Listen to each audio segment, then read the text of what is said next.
இந்த இடத்துக்கு பேர் தான் கல்லிடம் குன்று. ஐயப்பன் வந்து அரக்கிய வதம் செஞ்சு இந்த இடத்துல போட்டு அதுக்கு மேலே பெரிய பாறையை தூக்கி வச்சதாக ஐதீகம். அதனால் கன்னிசாமிகள் அழுதா நதியில் குளிச்சுட்டு அங்கேருந்து அவங்களால முடிஞ்ச கல் எட்டு வருவாங்க.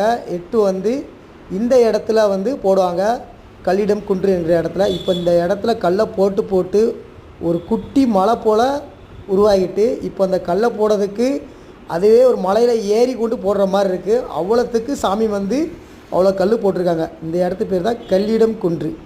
எல்லா சாமியும் கல்லை போட்டிருக்காங்க பாருங்க. அவங்களால முடிஞ்ச சைஸ் எட்டுருவாங்க. ஒரு சில சாமி சின்ன கல்லாட்டுருவாங்க, ஒரு சில சாமி பெரிய கல்லாட்டுருவாங்க. அவங்களால முடிஞ்ச சைஸு அழுதா நதியில் குளிச்சுட்டு எட்டு வருவாங்க. சில நேரம் ஒரே ட்ரிப்பு முங்கி எடுக்கணுமாங்க. அவங்க கையில் எந்த கல் கிடைக்கும் அதை எட்டுருவாங்க. சின்னதாகவும் கிடைக்கும், பெருசாகவும் கிடைக்கும். அதில் வந்த கல் தான் இப்போ மலை போல் குமிஞ்சிருக்கு, கல்லிடம் குன்று.